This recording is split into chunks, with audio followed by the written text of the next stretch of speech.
Pastinya saya tidak bisa jawab, tetapi begini, saya duga begitu, ada yang merasa nyaman dengan kepemimpinan sekarang dan menganggap kepemimpinan sekarang itu yang hebat sekali, sehingga perlu kita pertahankan, kita perlu kasih ruang lagi. Kira-kira begitu dugaan saya ya. Jadi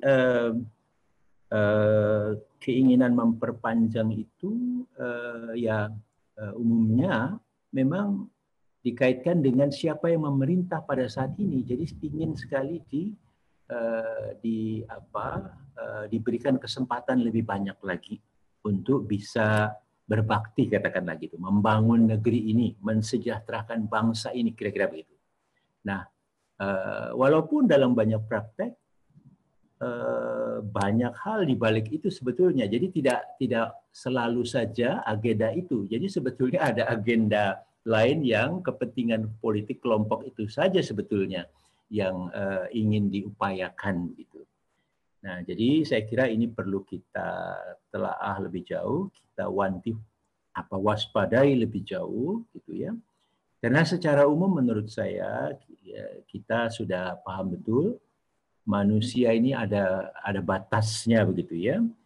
Kita boleh merasa kita mampu, kita boleh merasa kita bisa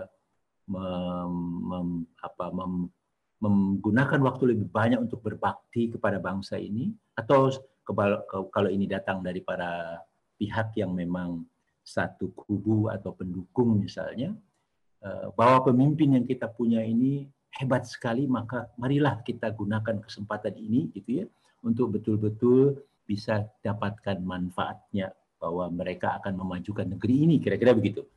Nah, jadi menurut saya cara melihat seperti ini tidak hanya mementingkan, di sisi lain mementingkan kelompoknya saja, tetapi juga melihat yang terlalu berlebihan kepada sosok yang ada begitu. Tanpa memikirkan bagaimana nantinya kalau di masa selanjutnya. Apakah memang selalu kita punya sosok yang bisa bertahan, katakanlah begitu ya, kalau kita lihat positifnya, untuk 3 periode gitu, pantas untuk 3 periode gitu. Jangan-jangan justru 3 periodenya untuk malah menghabiskan segala macam resource untuk kelompoknya sendiri saja gitu. Nah, jadi menurut saya ini yang harus diantisipasi ya. Ada saya dengar hitung-hitungan, dan ini juga terjadi di negara lain. Dalam suasana pandemi sekarang ini juga itu adalah kesempatan sebetulnya untuk bisa mendapat masa jabatan lebih panjang gitu, dengan menunda pemilihannya, dengan menerapkan pengaturan daruratnya. Tidak jauh-jauh di Malaysia saja itu situasi darurat, parlemennya tidak bersidang jadinya gitu, ya kan? Bagaimana dia bisa mengontrol pemerintahan? Jadi eksekutifnya ya bisa jalan sendiri saja jadinya gitu. Ada yang ya diperpanjang entah sampai kapan tidak jelas gitu, karena mengatakan bahwa situasi COVID ini harus kita hadapi dengan hati-hati, dengan penuh konsentrasi, sehingga yang lain kita bisa tinggalkan lebih dahulu. Tapi itu sebetulnya memperpanjang masa jabatannya gitu ya. Nah, ada yang bercerita karena presiden kita sekarang terkuras masa rencananya untuk membangun karena masa konsentrasi dengan COVID. Sudah berapa tahun nih, mau 2 tahun gitu, hilang gitu ya masa untuk berbaktinya karena berfokus kepada COVID, kira-kira gitu.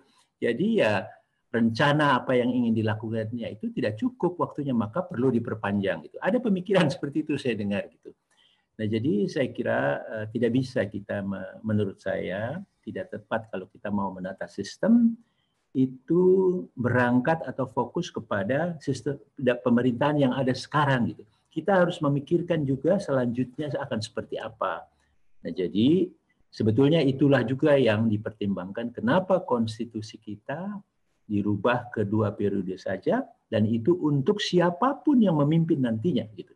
Jadi bukan nanti kalau yang hebat kita bisa rubah, kalau yang nggak hebat kita pendekin lagi, ya tidak demikian seharusnya gitu.